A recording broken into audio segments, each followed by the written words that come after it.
Kim Jong-un's troops are taking part in fighting on the Russian side and are even allegedly involved in incidents targeting Russian soldiers. This development has prompted international observers to ask, why is Putin bringing in troops from North Korea? On the other hand, while the Russian army is being hit by casualties day by day, the Russian economy is struggling to cope with a demographic crisis. Could the lack of population become a bigger problem than territorial gains in the war? Is the Kremlin facing increasing difficulties both on the front line and at home? How are North Korea's troops used as cannon fodder, shaping the war for Pyongyang? The war should have never started. If you had a competent president, which you didn't, the war wouldn't have happened. And are even Donald Trump's peace initiatives being pushed back against the backdrop of the bitter conflict between Russia and Ukraine? As is well known, Putin has built an army of around 60,000 men in the border region, 12,000 of them North Koreans. The Russians are working hard to expel around 20,000 Ukrainians from their territory.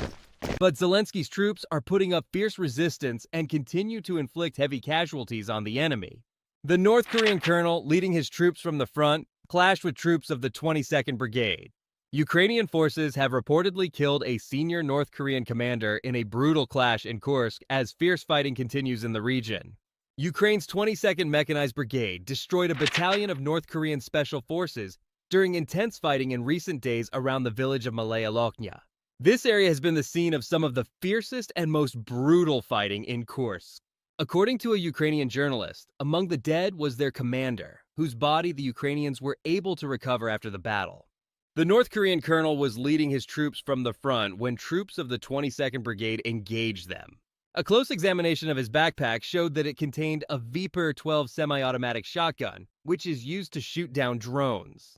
Ukrainian war correspondent Yuri Butasov said from the front line, "He really ran with his own fighters, and he had 2 automatic weapons on him at once, and we see quite high-quality equipment." In addition to the Vapor 12, the North Korean commander also had an AK-12 assault rifle, grenades, a Chinese-made radio, and a diary.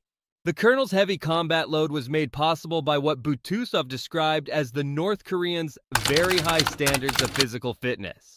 North Korean soldiers impressed the Ukrainian military with their high level of professionalism and motivation.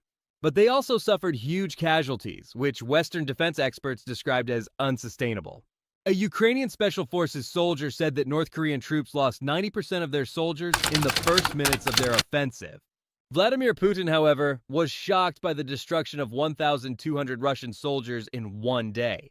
Vladimir Putin's commanders care little for the lives of their soldiers, leading them on suicide attacks, often against heavily defended Ukrainian positions. Ukraine claimed that the Russian army had suffered 1,270 casualties in the last 24 hours, and that the carnage on the front shows no sign of abating. Putin's commanders care little for the lives of their soldiers, driving them into suicide attacks, often against heavily defended Ukrainian positions. These tactics have allowed the Russian army to seize 1,609 square miles more than last year, but only 0.69% of Ukraine's territory. The cost in human lives has been enormous, far exceeding the loss of life suffered by the Soviet Union in its invasion of Afghanistan in the 1980s. During the 10-year occupation, the Soviets lost around 15,000 soldiers and wounded around 35,000 others. By contrast, according to Zelensky's army, Putin's army has lost a total of 835,940 soldiers since the full-scale invasion of Ukraine on February 24, 2022.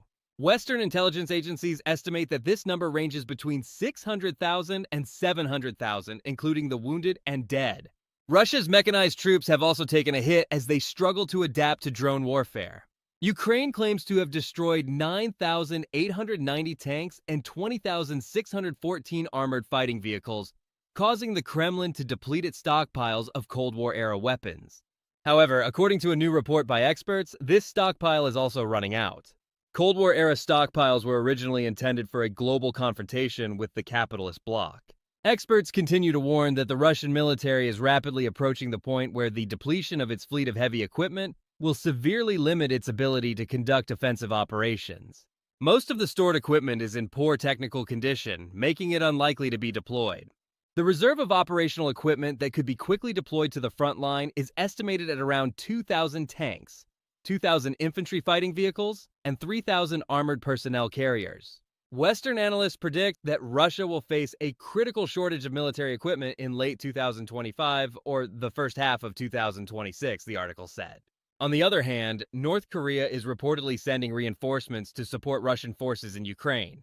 The South Korean General Staff estimates that North Korea is accelerating preparations to deploy additional troops to Russia, while maintaining the possibility of launching spy satellites or intercontinental ballistic missiles.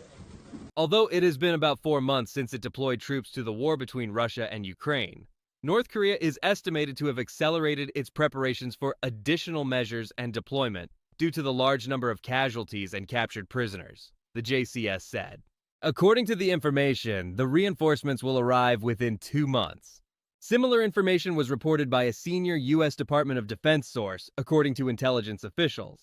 According to the source, North Korea plans to send reinforcements to Russia in the next 2 months. However, neither the Pentagon nor the JCS specified the number of troops involved. It was previously reported that Moscow pays Pyongyang around 1,600 pounds per soldier. This is about 83 times the annual salary of the average North Korean citizen. North Korean troops are known to have been actively fighting in the Kursk region, which Putin tried to retake from Ukraine before entering negotiations with former President Donald Trump. The government in Kyiv made it clear at the time that it did not intend to keep the captured territory, but only to use it as a bargaining chip in future peace talks. Those killed, wounded, missing, or taken prisoner. Officials said that about 1,000 of the 4,000 were believed to have been killed by mid-January, he reported. The Ukrainian military claims North Korean soldiers are being used as so-called cannon fodder to capture fortified positions in minefields and under heavy fire, leading to significant casualties. Kim's soldiers are rarely taken prisoner. The wounded often commit suicide using grenades, and those who surrender are destroyed by Russian drones. All the while, Russian forces continue to suffer heavy losses in their war of aggression against Ukraine. The Ukrainian armed forces have eliminated a large number of Russian logistical support points and armored vehicles, as well as the enemy's manpower. The Ukrainian army has intensified its attacks on the Russian army and other important facilities in the rear areas of the occupied Ukrainian territory and in the aggressor country, the Russian Federation. As you know, Ukrainian fighters regularly target enemy fortified positions with infantry, heavy equipment, ammunition depots, and trucks used by the Russians to transport ammunition, food, and troops to the front line. Almost every day, the AFU hits a number of Russian armored vehicles and logistical support vehicles. The occupiers' manpower has been decimated, and the shortage of ammunition and military supplies is at an all-time high. We can say that the Russian Federation has not only depleted the Russian army in the war launched by Putin, but also jeopardized the future of the Russian Federation. The war is dragging Russia further into a demographic crisis. President Vladimir Putin openly admits that demography is one of the most serious problems facing Russia. Even without taking into account the effects of the war with Ukraine, U.S. experts believe that Russia's population will decline significantly over the next few decades, possibly by as much as 11% by 2045. However, the constant losses on the battlefield will accelerate this process, as hundreds of thousands have been killed and wounded, and hundreds of thousands more have fled Russia to escape the war and Putin's regime. Recognizing the seriousness of the problem, Putin said that the main challenge for the country is the demographic situation. Putin said that the biggest challenge facing the country is demography, adding that all strategic initiatives should be viewed through the lens of this problem. He made the statement at a meeting of the Supervisory Board of the Agency for Strategic Initiatives, regional media said. Even according to official data from Rosstat, whose reliability is questioned by independent experts, Russia's population has been shrinking by an average of 500,000 people a year since 2021. The agency's projections are also disappointingly pessimistic, with the most optimistic scenario suggesting that the decline in Russians will continue until 2002's. According to other scenarios, by 2045, the country's population will be 138.8 million, or even 130.6 million, 11% less than now. However, these figures do not take into account the demographic consequences of the war in Ukraine. In this context, Harley Balzer, professor of history at Georgetown University, prepared a report. The demographic consequences of Russia's war in Ukraine, like those of World War II and the impact of Russia's long transition period in the 1990s on health, fertility, and life expectancy will be felt for generations, the report said. Russia's population will shrink by the end of the 21st century, with ethnic Russians making up a smaller proportion of that population. Most ethnic and religious groups that share Putin's traditional family values are not Russian. The report also notes that according to UN scenarios, Russia's population will be between Yetmish Dort million and 112 million in 2100, compared to 146 million today. And it goes on to say, while Russia is not the only country facing problems such as declining birth rates and an aging population, high adult mortality and infertility in both men and women, increasingly restricted immigration and continued brain drain, Russia's situation is becoming particularly challenging. The size of the population is determined by natural factors such as birth rate and life expectancy, as well as the balance of migration and emigration. The document concludes that Putin's war with Ukraine has undermined all potential sources of population growth. Political scientist Dmitry Oreshkin told Voice of America Radio.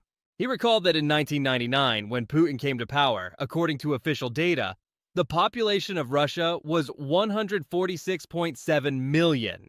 According to him, 25 years have passed and 146.3 million people now live in Russia. Statistics are brutal. The country's population has decreased by about 400,000 people in a quarter of a century. And this despite the fact that Russia annexed Crimea, where about 2 million people live. Also, hundreds of thousands of people in South Ossetia have received Russian passports. But there is still no growth, because the death rate is higher than the birth rate. This is the source of natural depopulation, Dmitry Oreshkin said. The birth rate per fertile woman in Russia is 1.4 children, and this dynamic is not improving. At least 2.1 is needed for reproduction. So there is practically no reason to hope for a positive change in the dynamics of natural population growth. But all urbanized countries, with the exception of Israel, are following this path and their numbers are increasing, mainly thanks to immigration.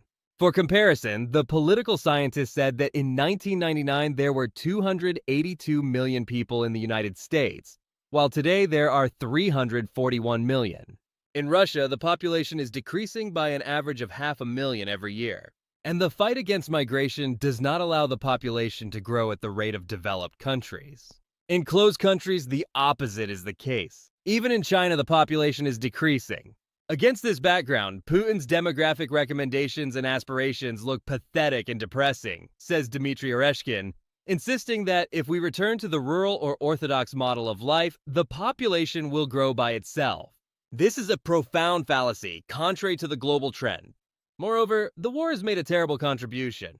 At least 200,000 people died, and these were men in the prime of their youth, so to speak, between 20 and 50 years old, men who could have been fathers but never were. Another 400,000 were injured, many of them crippled, without arms or legs. In this situation, hoping that women will suddenly start having children is, to put it mildly, not serious. The political scientist noted that this is not the first time Putin has spoken about the need to improve demographics. He has been talking about it for 20 years, and every year he has proved that demography is getting stronger. He has nothing to say about it. These are shamanic cries, empty shaking of the air. The country's population will continue to decline, perhaps faster than in European countries, and certainly faster than in the United States. Unfortunately, there is no hope for population growth in Russia, and the war is only worsening this process, Dmitry Oreshkin concluded. Social and economic analyst Sergei Shelin says it is impossible to improve demography with the measures proposed by the Russian authorities. According to his estimates, the birth rate in the country is decreasing every year. There is a bad demographic situation and a fairly widespread mood of depression, which is caused by many reasons, including war, hardship, and the complete uncertainty of the future, he said. And you can't achieve anything here with advice and appeals from the authorities. Financial incentives, for example, the continuation of preferential mortgages for families, the payment of various benefits, have some effect, but of course, they cannot strategically change the picture in a positive way. The policy of encouraging births is one of Putin's inexplicable hobbies, Sergei Shelin emphasized, and for some reason he attaches great importance to it. On the one hand, it is obvious that the country needs workers and soldiers. But it's okay to want. Who knows what everyone wants? but there are clearly not enough human resources for both war and economic development. Moreover, the analyst noted that the increased demand for labor coincides with another campaign against labor migration from Central Asia. While it is clear to everyone that the economy in general requires importing labor from abroad, because even in the military-industrial complex, not to mention the civilian sectors, there is a serious shortage of personnel. However, the highly effective security structures in Russia are towing their own line and making excessive efforts in the fight against so-called illegal labor migrants. Russia's population will continue to decline, either very quickly or at a relatively slow pace. It all depends on the general situation in Russia. But if a country is waging an aggressive war, fighting with half the world, and the regime does not know what decision it will take tomorrow or the day after tomorrow, then what is there to talk about? Naturally, in such a situation, the birth rate can only decrease. If the situation suddenly changes for the better, the birth rate will increase slightly. The analyst admits that the war has naturally led to major changes in the demographic situation. The death toll alone, according to various estimates, is around 200,000. Hundreds of thousands of people have migrated. Of course, this affects both the population and the birth rate, because people of active age are deprived of it. So, what do you think about this issue? We would be grateful if you could tell us in the comments. Thank you for watching us. Do not forget to subscribe to our channel, turn on notifications, and like to support us.